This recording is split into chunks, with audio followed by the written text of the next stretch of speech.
Semimolar কখন বুঝবা জানো? যদি ধরো কখনো এরকম হয়, সেমি মানে কি বলতো? সেন্টিমিটার, তাই না? সেমি। আচ্ছা, তিনটা জিনিস আছে। একটা হইতেছে তোমার ডেসিমোলার, সেমিমোলার, আর একটা হইতেছে আমার সেন্টিমোলার। দেখো, ডেসিমোলার জিনিসটা দ্বারা কি বুঝবা? 0.5 মোলার। আর সেমিমোলার বুঝবা কি? 0.1 মোলার। আর সেন্টিমোলার হইতেছে 0.01 মোলার। এই তিনটা জিনিস হইতেছে এই অধ্যায় করার সময় তোমার প্রায় সময় হচ্ছে লাগবে। ঠিক আছে, এখন যদি তোমার ধরো এরকম বলা থাকে যে 0.1 মোলার এইচসিএল, তাহলে এখানে কতটুকু এইচসিএল আছে? কতটুকু এইচসিএল আছে বলো? সেমিমোলার এইচসিএল আছে। ঠিক আছে, এখন তোমার 0.1 মোলার না দিয়ে এখানে লেখা দিচ্ছে কি যে তোমার সেমিমোলার এইচসিএল, সেমিমোলার এইচসিএল। তাহলে এখানে ঘনমাত্রা কত দেওয়া আছে বলো তো? ঘনমাত্রা হচ্ছে 0.1 মোলার। ঠিক আছে, বইয়ের মানে অনুশীলনীর যে 1 নং সৃজনশীলটা আছে, এখানে অনেকগুলা ট্রাইটেশনের কথা বলা আছে। যেমন 0.1 মোলার এইচসিএল এর সাথে 0.1 মোলার এইচসিএল এর সাথে NaOH এর টাইট্রেশন। ঠিক আছে, NaOH এর টাইট্রেশনই তো করছে না? NaOH এর দ্রবণ, NaOH দ্রবণে 0.1 মোলার এইচসিএল দ্বারা NaOH এর ঘনমাত্রা নির্ণয়। আবার দিছে 0.1 মোলার HCl দ্রবণ দ্বারা HCl দ্রবণ দ্বারা NH4OH এর ঘনমাত্রা নির্ণয়। তারপর দিছে 0.1 মোলার CH3COOH দ্বারা NH4OH এর ঘনমাত্রা নির্ণয়। ঠিক আছে, এরকম তিনটা লাইন দিছে। সরি, অ্যামোনিয়াম হাইড্রোক্সাইড না, NaOH। আচ্ছা, আমি একটা এক্সট্রা পয়েন্ট অ্যাড করে দিলাম। ঠিক আছে, 0.1 মোলার CH3COOH দ্বারা NH4OH এর ঘনমাত্রা নির্ণয় করা। আচ্ছা, এইখানে বলতে পারবো যে কোনটা টাইট্রেন্ট আর কোনটা তোমার ট্রাইটেট? ট্রাইট্রেন্ট আর কোনটা তোমার ট্রাইটেট?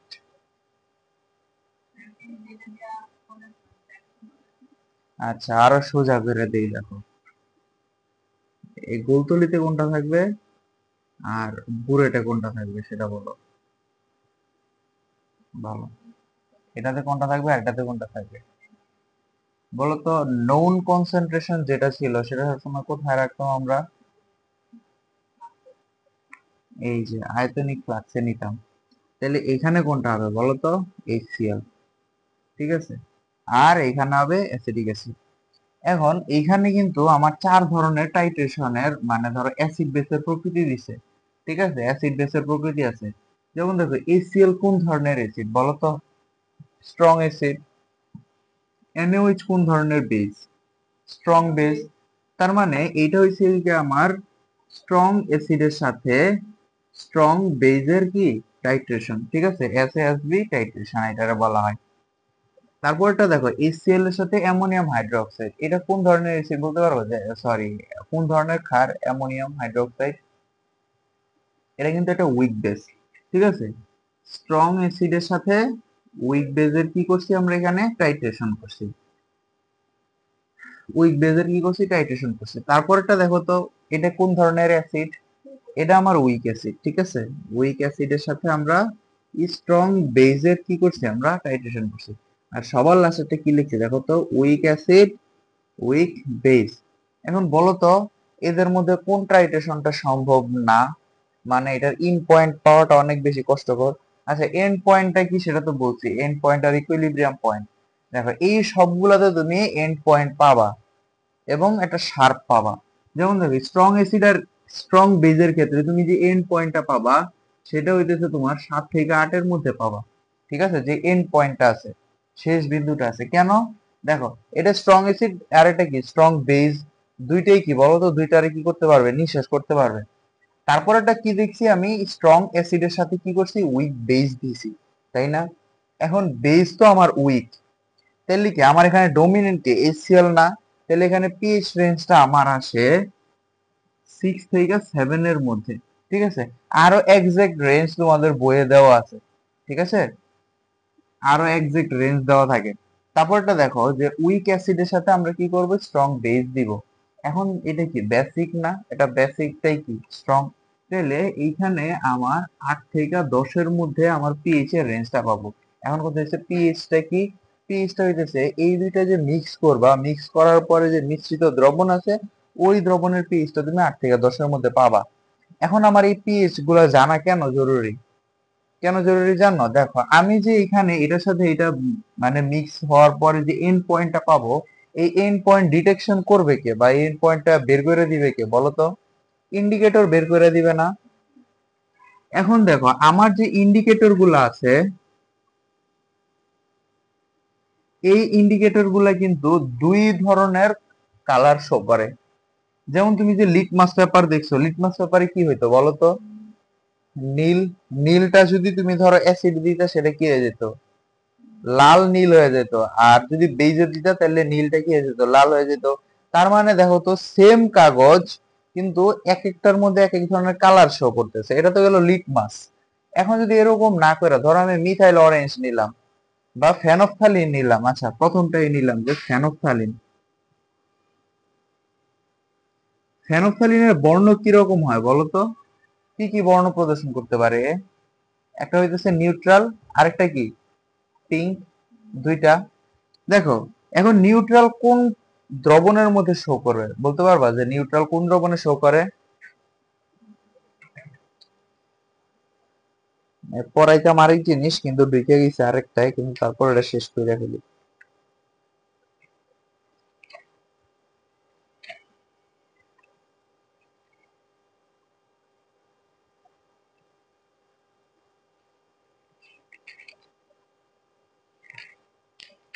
যদি তোমাদের বইয়ে ইন্ডিকেটর গুলা সুন্দর করে দেওয়া নাই, হ্যাঁ দেওয়া নেই,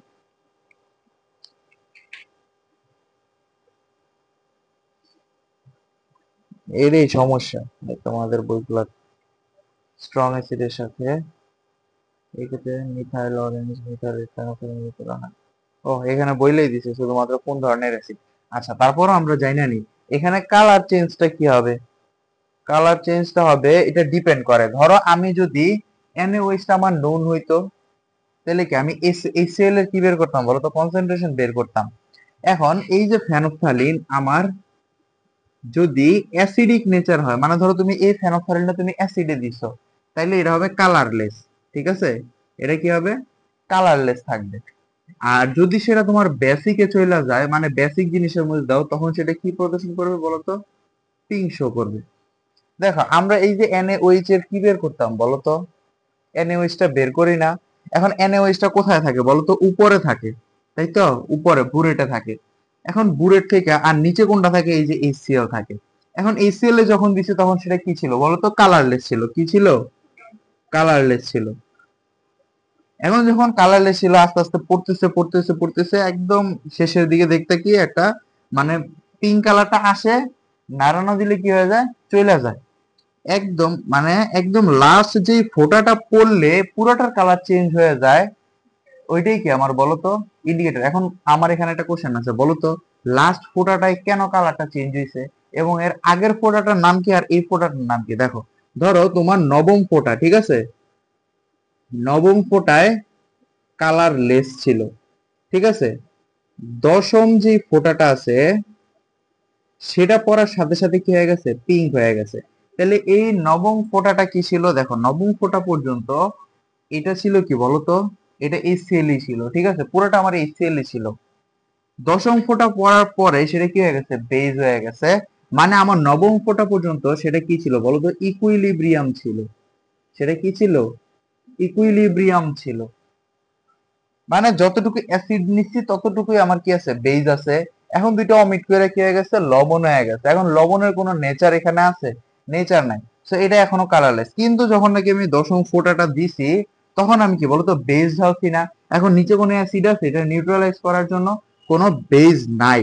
এখন যে লবণটা হয়ে যাবে সেটা কোন ধরনের লবণ হয়ে যাবে? বেসিক লবণ হয়ে যাবে না বেসিক সল্ট? এখন বেসিক সল্ট যখন হবে তখন আমার এই ফেনফথ্যালিনটা কালার চেঞ্জ করে পিঙ্ক হয়ে যাবে। ঠিক আছে, সেম অ্যাজ মিথাইল অরেঞ্জ। এখন বলো তো মিথাইল অরেঞ্জের কালারের মানে চেঞ্জটা কিরকম হয়? না, মিথাইল অরেঞ্জের কালার পিঙ্ক হয় না। মিথাইল অরেঞ্জ করো নাই, ফেনফথ্যালিন করছো। মিথাইল অরেঞ্জ দিছে তোমার, যদি অ্যাসিডিক থাকে তখন সেটা হচ্ছে অরেঞ্জ কালার, কি থাকে অরেঞ্জ। আর যখন নাকি বেইজে চইলা যায় তখন সেটা হয়ে যায় হইতেছে ইয়েলো। এই জন্য আমরা মিথাইল অরেঞ্জ কোন ট্রাইটেশনে একদম স্পেসিফিক ভাবে ব্যবহার করি না মিথাইল অরেঞ্জটা। বলতো কেন মিথাইল অরেঞ্জটা ব্যবহার করি না? কারণ এইটার যে কালার যেটা সেটা একদম কাছাকাছি। এখন এইটা কিরকম হয় জানো? Orange colour, deep orange. আর এই কালারটা আসে কি ইয়েলো, একদম একদম মানে ইয়েলোর মতো। ফেনফথ্যালিন দেখতে কিরকম জানো? ধরো এই যে ইয়া করবা না, মানে গুঁড়ানোটা আছে না একটা এরকম সাদা, একদম দেখবা যে সাদা সাদা, মানে সাদার মধ্যে গুঁড়া গুঁড়া এরকম মনে হবে যে মিক্স আপ হয় না। মিথাইল অরেঞ্জ হচ্ছে একদম crystal clear orange colour. Orange colour দিয়ে করছো, এটা কালারলেস আসছে।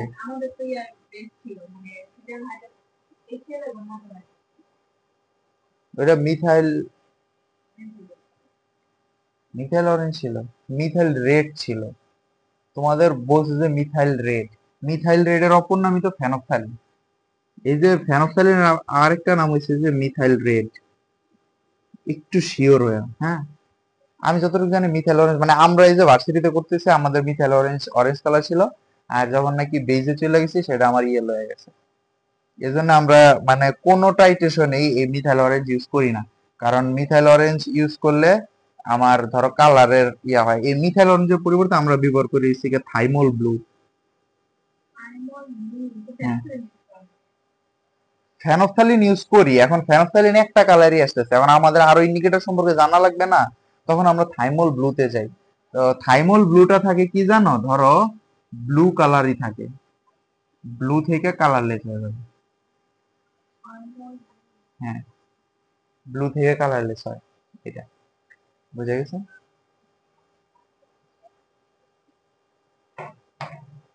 ও, তোমাদেরও তো আছে থাইমল ব্লু, আছে তো তোমাদের। আচ্ছা, থাইমল ব্লুটা আমরা ব্যবহার করি কোনটার সময় জানো?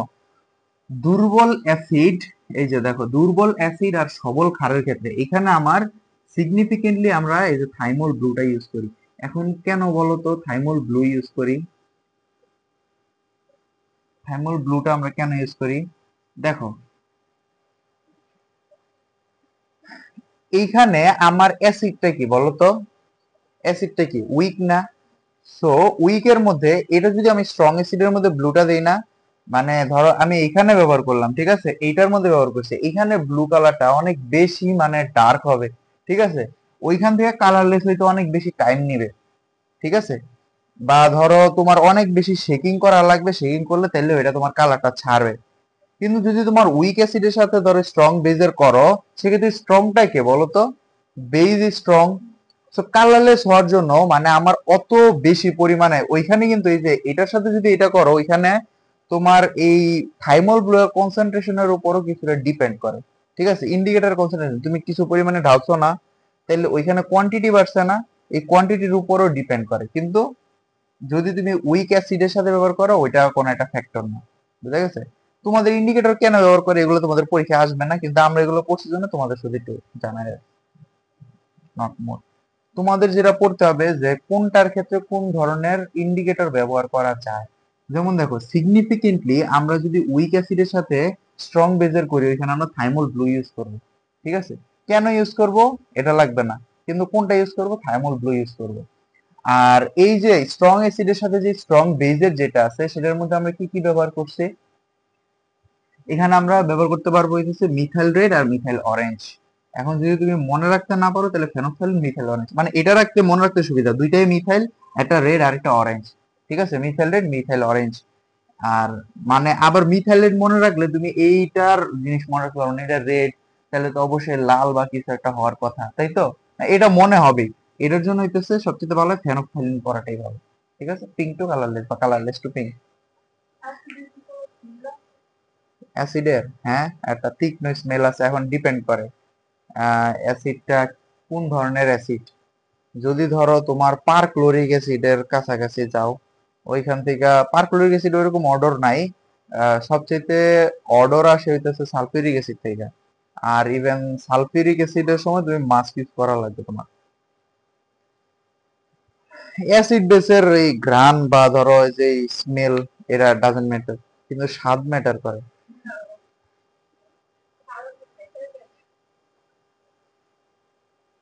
আচ্ছা তাহলে দেখো তো, এখন আমরা আরেকটা কি আছে, সবল অ্যাসিড আর দুর্বল ক্ষার। ঠিক আছে, সবল অ্যাসিড, সবল অ্যাসিড কোথায়, যে সবল অ্যাসিড দুর্বল ক্ষার, এইখানেও আমরা কোনটা ব্যবহার করব, মিথাইল রেড, মিথাইল অরেঞ্জ। ঠিক আছে, আর সবার লাস্টে যেটা আছে ওইটাতে আমি এন্ড পয়েন্টটা পাই না, মানে একদম এক্সাক্ট এন্ড পয়েন্টটা পাই না। কেন এক্সাক্ট এন্ড পয়েন্টটা পাই না জানো? দেখো, এটা উইক অ্যাসিড, এটা আমার উইক বেস, একটা কি করবে, ডোনেট করবে, আর একটা কি করবে, অ্যাকসেপ্ট করবে না। এখন এইটা কি বলতো, জলীয় দ্রবণে খুব কম ডিসোসিয়েটেড হয় না, এইটাও কি হয় বলতো, জলীয় দ্রবণে খুব কম ডিসোসিয়েটেড হবে। এখন আমার লাগবে এটা কি, সল্ট ফরমেশন লাগবে। সল্ট ফরমেশন কখন হবে, এই এইচ এবং এই ওইচ টা যদি রেডিউস হইতে পারে তখনই তো এই দুইটার সাথে এটা যোগ হবে, তাই না? তো এখন যদি এদের ডিসোসিয়েশন কনস্ট্যান্টই অনেক বেশি কম হয়, মানে ধরো বিয়োজন যেটা সেটা অনেক কম, তাহলে আমরা এখান থেকে লবণটা পাবো কিভাবে? লবণ পাওয়ার পরেই না আমি এখান থেকে ধরো এন্ড পয়েন্টটা পাবো বা ইকুইলিব্রিয়াম পয়েন্ট পাবো। এরা যদি একজন আরেকজনের সাথে রিঅ্যাকশনটাই স্লো হয়, তাহলে এখান থেকে আমার এন্ড পয়েন্ট পাওয়াটা অনেক স্লো। এমন না যে পাবো না, অবশ্যই পাবো, কিন্তু ওইটা অনেক বেশি লেন্দি একটা প্রসেস। ঠিক আছে, আমি তোমাদের আরো দুইটা প্রসেস পড়াবো। দুইটা প্রসেস কি জানো? দেখো আমি তোমাদের কি পড়াইতেছি, দেখো তো, যে ধরো অ্যাসিডের সাথে আসল পড়া থেকে আমরা অনেক বেশি দূরে গেছি, মানে আমি আজকে যে জিনিসটা পড়াবো চিন্তা করে আসছিলাম। দেখো আমরা আসলে এখানে কি করি, দেখো 0.1 মোলার HCl নিচ্ছি, ঠিক আছে? এটার থেকে ধরো আমি বললাম যে 30 ml NaOH এর সাথে কি করব, 30 ml NaOH এর কনসেন্ট্রেশন বের করবো, তাই তো? আহ, ও, আচ্ছা 30 ml 0.2 মোলার, আর এটা হচ্ছে 20 ml। ঠিক আছে, এইটার আমরা মিশ্রিত দ্রবণের পিএইচ কিভাবে করতে পারি বলো তো? দুইটার কি কনসেন্ট্রেশন সেম আছে? নাই, আমরা কনসেন্ট্রেশন সেম কইরা নেই। কনসেন্ট্রেশন সেম কইরা কি করি, একটা থেকে বিয়োগ করি, তারপরে যেটা অবশিষ্ট থেকে ওইটারে S1 V1 দিয়ে S2 V2 দিয়ে করি। আমরা পরের দিন আরেকটা ব্রিফ প্রসেসে করবো, লাইন বাই লাইন, মানে আমরা তখন রিয়েলাইজ করতে পারবো যে দেখো প্রত্যেকটা ফোঁটা পড়ার পরে পিএইচটা কতটুকু হয়ে গেছে বা কনসেন্ট্রেশনটা কতটুকু হয়ে গেছে, ওইটা সহ আমরা ক্যালকুলেট করব। এই প্রসেসটা কি বলতো, এখানে কি করি, 20 × 0.1 ml বা 2 ml 1 মোলার HCl এটা করি। এটা তো 2 ml 1 মোলার HCl, আর এটাতে কি হবে, 3 × 6 6 ml 3 × 6 2, 3 × 6, আচ্ছা 30 × 6 6, হ্যাঁ 6 ml 1 মোলার কি তো NaOH। তার মানে দেখো তো এই OH টা কি বেশি না? কতটুকু বেশি, 4 ml 1m বেশি। তাহলে মিশ্রিত দ্রবণের পিএইচ টা কি হবে, দেখো মিশ্রিত দ্রবণের দেখো কনসেন্ট্রেশন তো আছে 4 × 1, মোট কতটুকু আছে 30 + 20, কত হলো 50। এখান থেকে আমার চলে আসবে না মিশ্রিত দ্রবণের এখান থেকে কনসেন্ট্রেশনটা আসবে, ওটা আমরা পিএইচে বসাবো। এখানে কি হচ্ছে বলতো, ফুল টাইট্রেশন শেষে পিএইচটা কত আসে সেটা আমরা মেজার করতে পারবো। এটাকে আমরা একটা ফোঁটা পর পর বের করতে পারতেছি? পারতেছি না কিন্তু। আমরা কালকে এইটা করব যে ধরো প্রত্যেকটা ফোঁটা পড়ার পর পরে, যেমন দেখো একটা ফোঁটাতে ধরো তোমার 2 ml, ঠিক আছে, 2 ml করে পড়তেছে, তো ওই 2 ml পড়ার পরে ওইটার কনসেন্ট্রেশনের কি চেঞ্জ হয়েছে, ওইখান থেকে পিএইচ কতটুকু চেঞ্জ হয়েছে, ঠিক আছে, ওই জিনিসটা আমরা পড়বো কালকে। এটা আমাদের পড়াশোনা, মানে আমরা পড়ছি কিন্তু হ্যাঁ, মানে এই চ্যাপ্টারটা থেকে আমার পুরো একটা কোর্স হয়ে গেছে, অ্যানালাইসিস একটা কোর্স, মানে এই টাইটেশনের উপরে শুধুমাত্র একটা কোর্সই আছে, অ্যানালাইসিস 1, অ্যানালাইসিস 2, অ্যানালাইসিস 3, 9 ক্রেডিটের কোর্স। হ্যাঁ, একটা মাত্র করলাম, অ্যানালাইসিস অন করতেছি এবার। হ্যাঁ, এটা তো ল্যাব বেসড, পুরোটা ল্যাব বেসড। এখন এটা ল্যাবও আছে, আবার এটা রিয়াও আছে, মানে থিওরি ক্লাস আছে। টাইটেশন তো কি করবো, মানে ফার্মাসিউটিতে গেলে টাইটেশন লাগবে। তোমার ধরো ড্রাগের কনসেন্ট্রেশন ঠিক আছে কিনা, ড্রাগের কনসেন্ট্রেশন ঠিক না থাকলে তো আর তোমার ড্রাগ কাজ করবে না। আচ্ছা, এই উদ্দীপক লেখার আসল যে কারণটা ছিল সেই প্রশ্নে আমরা এখন ফেরত আসি।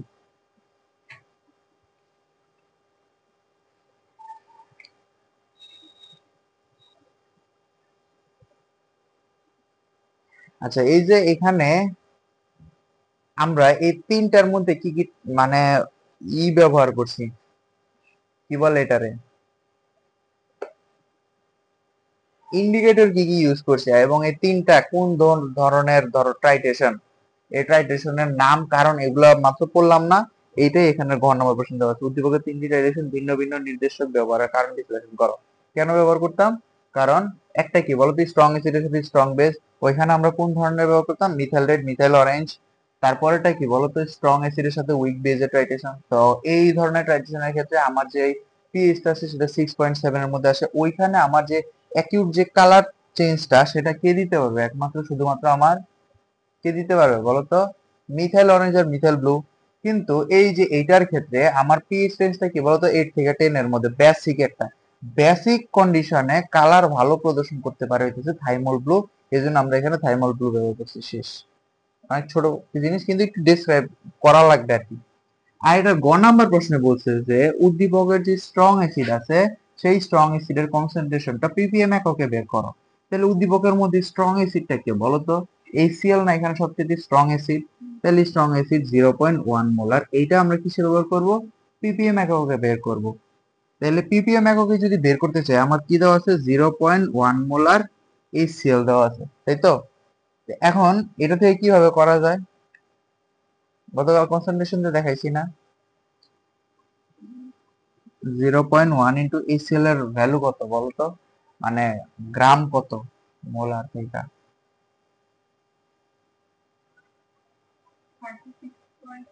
হুম, 36.5, এটা কিন্তু গ্রাম, ঠিক আছে, গ্রাম। আমার পিপিএম মানে কি বলতো, মিলিগ্রাম পার লিটার, ঠিক আছে। এমজি পার, এটা কি আছে, গ্রামে আছে। এই দুটো করলে কি হবে, 3.65 গ্রাম, ঠিক আছে। এখন এটার সাথে আমার কত গুণ করা লাগবে বলতো, ইন্টু 10⁻³ গুণ করলেই কি হয়ে যাবে, এমজি পার লিটার হয়ে যাবে না, 1 লিটারে। এইটাই হইতেছে আমার পিপিএম, বুঝতে পারছো। যদি তোমার শুধু কনসেন্ট্রেশন দেওয়া থাকে, ওইটার সাথে তুমি আণবিক ভরটা গুণ করবা। আণবিক ভরটা কিসে থাকে বলো তো, আমরা গ্রামে বের করি, ওইটারে তুমি মিলিগ্রামে নিয়ে যাবা, ঠিক আছে। ওইটা কি বের হয়েছে বলো তো, এখন পিপিএম বের হয়েছে। যদি তোমার বলতো যে পিপিবি, তাহলে পিপিবি বের করতে হলে তোমার কি করতে হবে বলো তো, তখন ওইটারে এখন 10⁻³, আর আমার ওইটারে কি বলছিলাম বলতো, 10⁻6 6 দ্বারা গুণ করতে হবে, 10⁹ মানে এটার সাথে আরো 10⁻6 গুণ করা লাগবে। মানে পিপিএম থেকে নিতে গেলে আরো 10⁻6 গুণ করা লাগবে।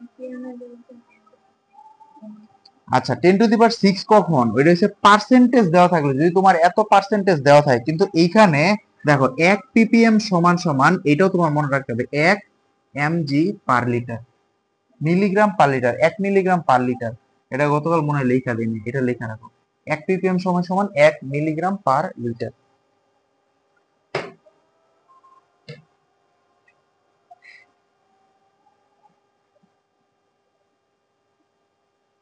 আচ্ছা, এই যে মিলিগ্রাম পার লিটার, এখানে আমার একটা ভুল আছে না বলো তো, বলতে পারবা কি ভুল আছে, না আমার কি ভুল আছে, দেখো আমার কাছে কি জানতে চাইছে মিলিগ্রাম পার লিটারে, আমার জানতে চাইছে কি পিপিএম এককে। তাহলে আমি এটারে কেন এভাবে রাখছি, 3650 ইন্টু 10⁻³ ppm, ছোট করা যায় না, 3650 ppm, ঠিক আছে।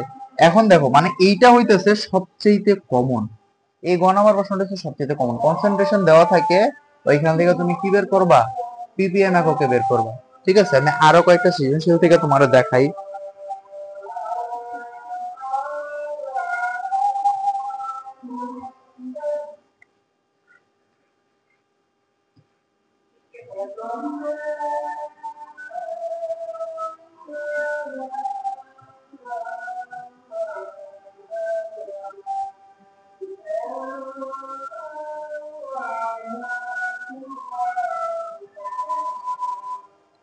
ঠিক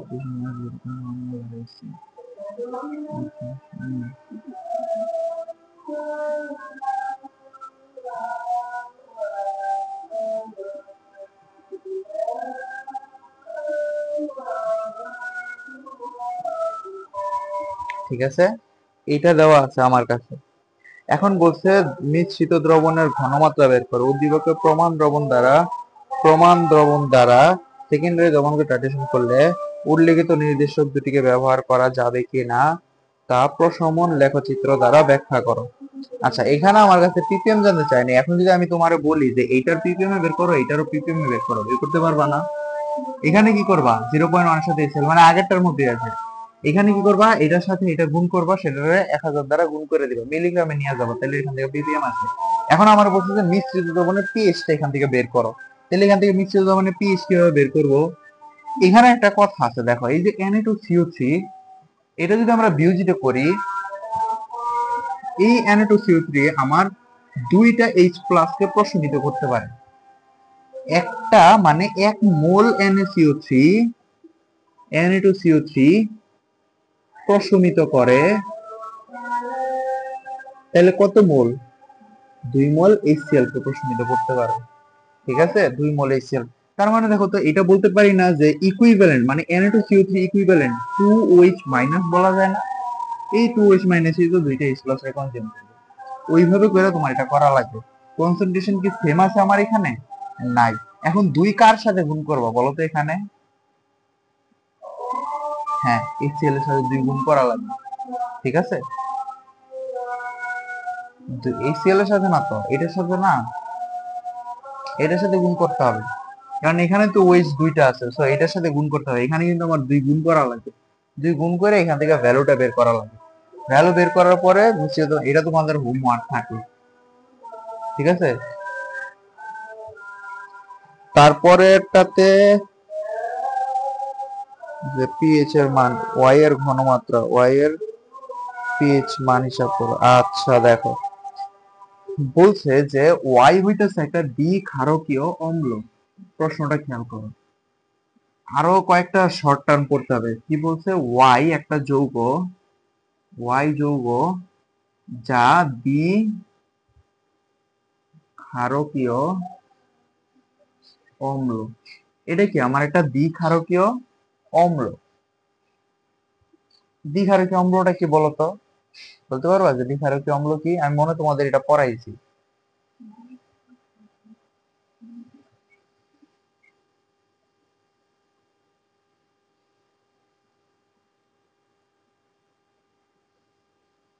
এই দুইটা দ্বারা কি বোঝায়?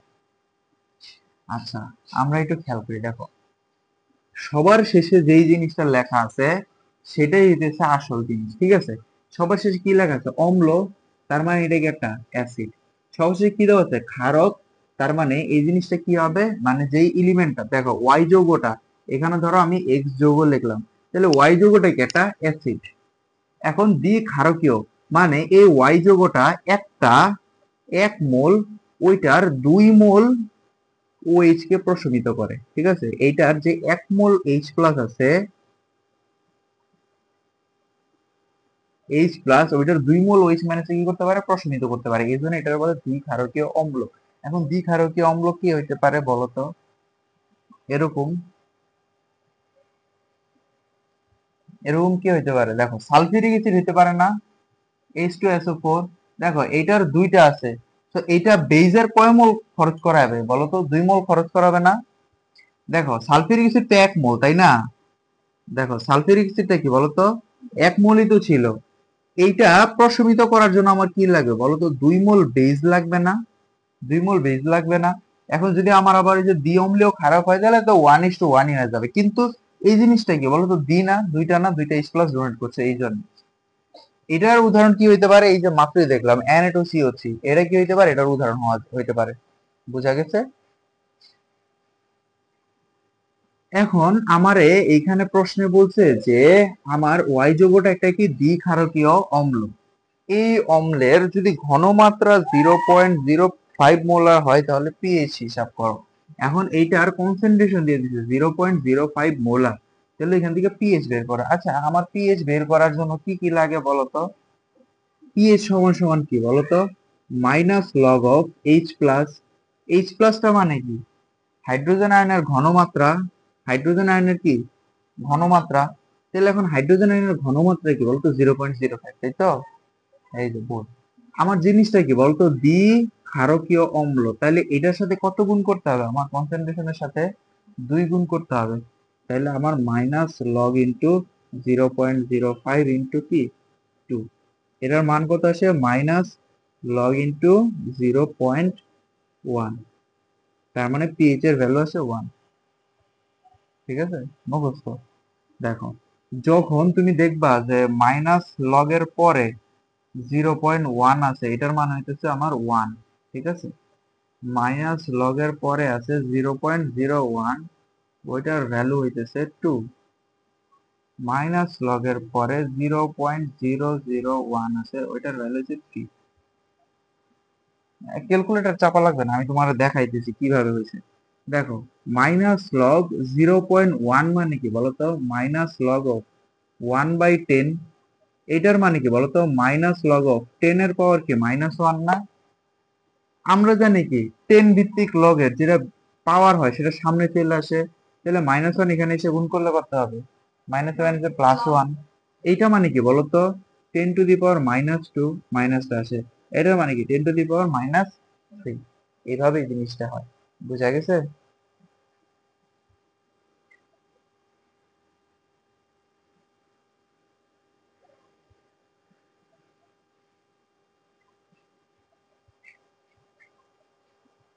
তিনটা সৃজনশীল দেখলাম। না, একটা পার্ট শেষ, ওইটা সৃজনশীল দেখতেছি, টিপিএম টিপিএম এগুলো। যদিও এই যে যেমন এই যে মাত্র করাইলাম কি জানো, দ্বি-অম্লীয় ক্ষার, এ মানে এগুলো সৃজনশীলে গেলে বোঝা যায় আর কি, যে কি কি বাদ যায়, পড়ানো বাদ গেছে। তারপরে এই যে পিএইচ, পিএইচ জিনিসটা এখনো কিন্তু পড়াইনি। পিএইচ না তোমাদের ইয়াতে পড়াইছিলাম না? ওই যে ওইটার চতুর্থ অধ্যায়ে পড়াইছিলাম না ফার্স্ট পেপারের রাসায়নিক সাম্যাবস্থা, ওইটাতে তো পড়াইছি। এখানে তো আর পিএইচ, হ্যাঁ সেম সেম একদম সেম। ওইখানে তোমাদের ওই যে পিএইচ এর অনেকগুলো টাইপ পড়াইছিলাম না? এই টাইপ গুলো এখানেও কাজে লাগবে। দুর্বল অ্যাসিড দিয়ে দিতে পারে, দুর্বল অ্যাসিডের পিএইচ বের করার লাগবে এরকম।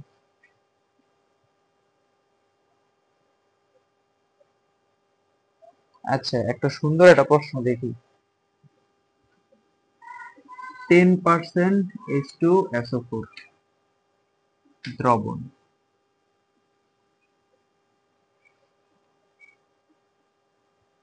500 ml। 500 ml দেওয়া আছে। এ পাত্রে কতটুকু পানি মিশালে তা সেমিমোলার হবে? এ পাত্র, এটা তোমার এ পাত্র, ঠিক আছে? এ পাত্রে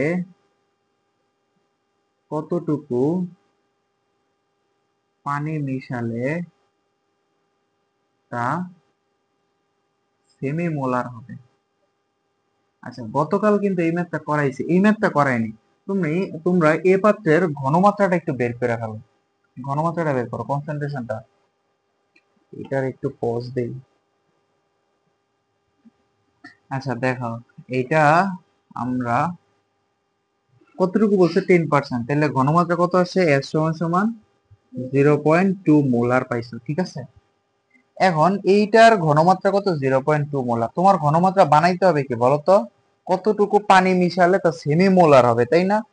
এখন পানি মিশাইছে না কি মিশাইছে সেটা আমার দেখার বিষয় না। আমার দেখার বিষয় কি 0.2 মোলার থেকে সেমি মোলার হতে হবে। সেমি মোলার মানে কি বলতো? 0.1। তাহলে আমার S1, আমার S2 টা কত হইতে হবে বলতো? 0.1 মোলার হইতে হবে। আমার S1 এর ক্ষেত্রে V1 টা কত ছিল বলতো? 500 ml। আমার বের করতে হবে কি বলতো? V2 টা বের করতে হবে। ঠিক আছে, V2 টা বের করবো। তাহলে কিভাবে বের করতে পারি? S1 V1 divided by S2 is equal to কি V2।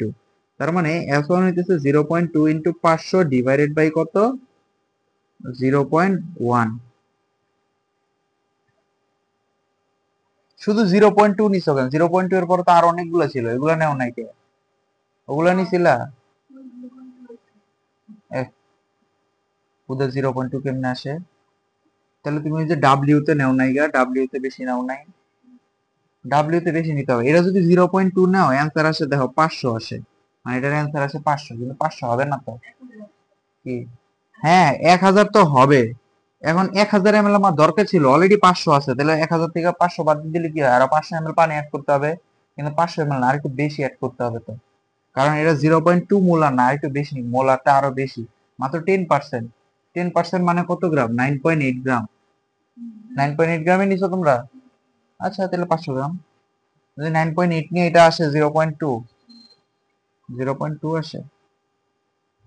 ও হ্যাঁ হ্যাঁ ঠিক আছে ঠিক আছে, 0.2 0.1 500 ml, ঠিক আছে। তাহলে এরা কি পাগল? এরা কত লিখে রাখছে? 520 ml লিখে রাখছে।